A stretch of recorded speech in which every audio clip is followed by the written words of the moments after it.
Ready start.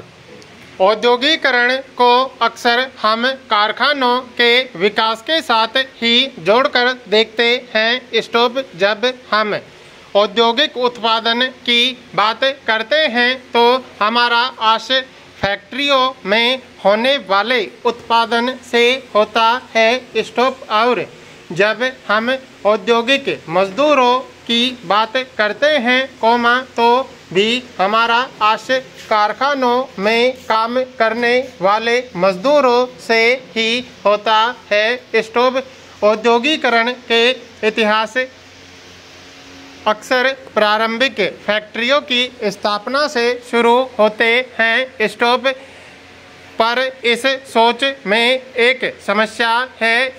दरअसल England और Europe में फैक्ट्रियों की स्थापना से भी पहले ही अंतर्राष्ट्रीय बाजार के लिए बड़े पैमाने पर औद्योगिक उत्पादन होने लगा था। यह उत्पादन फैक्ट्रियों में नहीं होता था।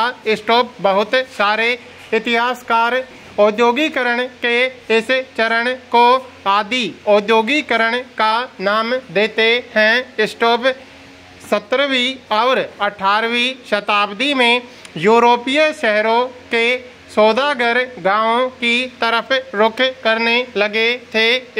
वे किसानों और कारीगरों को पैसा देते थे और उनसे अंतर्राष्ट्रीय बाजार के लिए उत्पादन करवाते थे।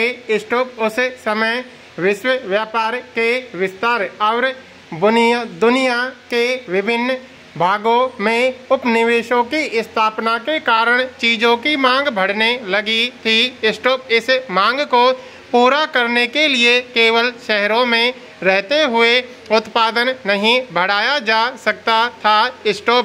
वजह यह थी कि शहरों में शहरी दस्तकारी और व्यापारिक काफ़ी ताकतवर थे। ये उत्पादकों के संगठन होते थे।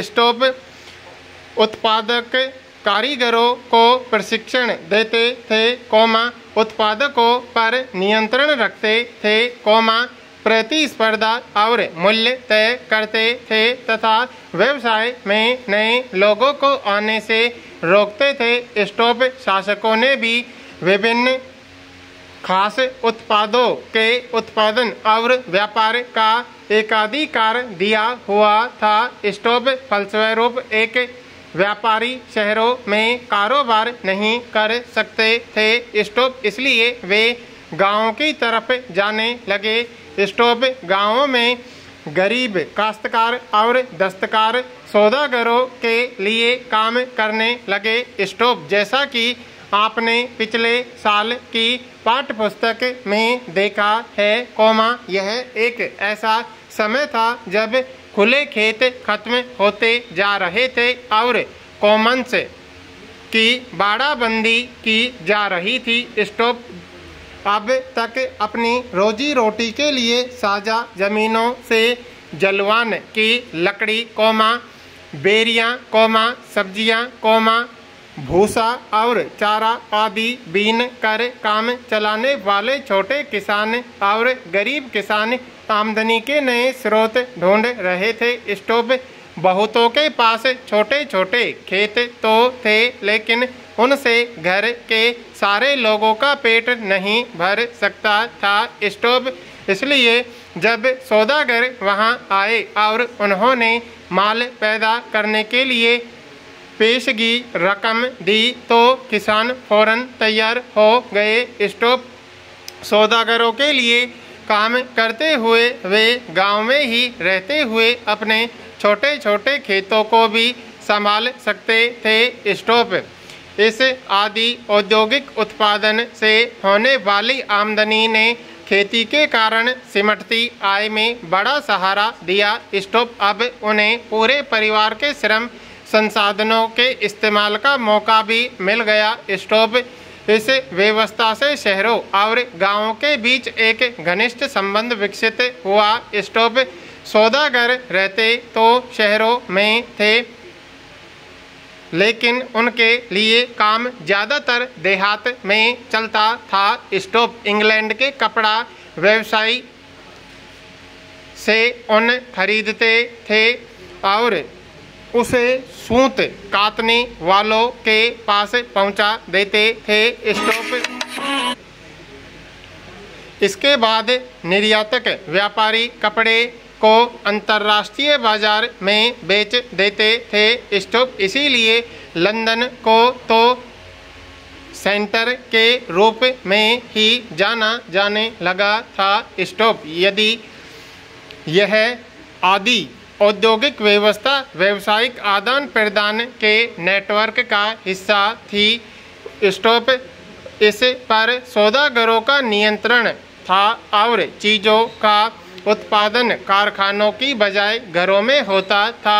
स्टोव उत्पादन के प्रत्येक चरण में प्रत्येक सौदागर 20 से 25 मजदूरों से काम करवाता था। स्टोव इसका मतलब यह था कि कपड़ों के हर सौदागर के पास सैकड़ों मजदूर काम करते थे। स्टोव पैरा इंग्लैंड में सबसे पहले 1730 के दशक में कारखाने खुले, लेकिन उनकी संख्या में तेजी से इजाफा 18वीं सदी के आखिरी में ही हुआ। स्टोव कपास एक नए युग का पहला प्रतीक थी। स्टोव 19वीं सदी के आखिर में कपास के उत्पादन में भारी बढ़ोतरी हुई। स्टोव 1760 के ब्रिटेन अपने कपास उद्योग की ज़रूरतों को पूरा करने के लिए 25 लाख पाउंड कच्चे कपास का आयात करता था।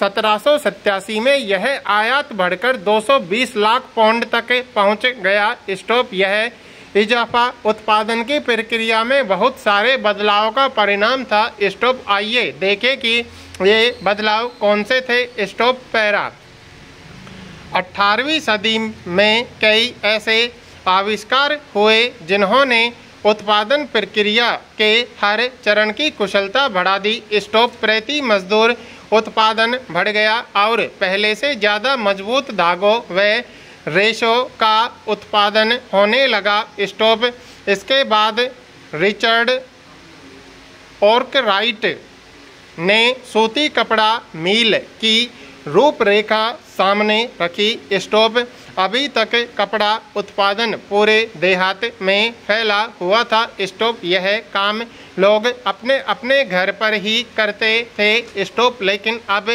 महंगी नई मशीनें खरीदकर उन्हें कारखानों में लगाया जा सकता था। स्टोव कारखाने में सारी प्रक्रियाएं एक छत के नीचे और एक मालिक के हाथों में आ गई थी। स्टोव इसके चलते उत्पादन प्रक्रिया पर निगरानी गुणवत्ता का ध्यान रखना और मजदूरों पर नज़र रखना संभव हो गया था। स्टोव जब तक उत्पादन गांव में हो रहा था तब तक ये सारे काम संभव नहीं थे। स्टोव 19वीं सदी की शुरुआत में कारखाने इंग्लैंड के भूदृश्य का अभिन्न अंग बन गए थे। स्टोव ये नए कारखाने इतने विशाल और नई प्रौद्योगिकी की ताकत इतनी जादुई दिखाई देती थी कि उस समय के लोगों की आंखें चौंधिया जाती थी। स्टोव लोगों का ध्यान कारखानों पर टिका रह जाता था।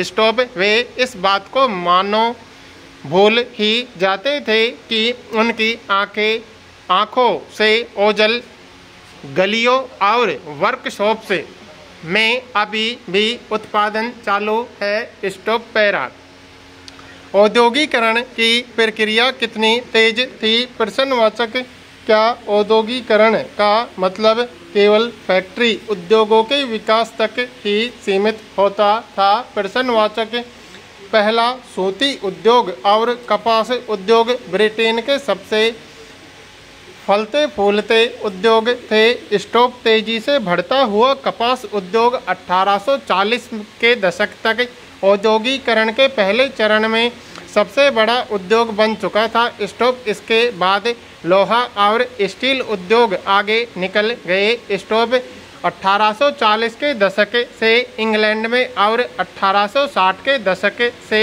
उसके उपनिवेशों में रेलवे का विस्तार होने लगा था। स्टोव परिणाम स्वरूप लोहे और स्टील की ज़रूरत तेजी से बढ़ी। स्टोव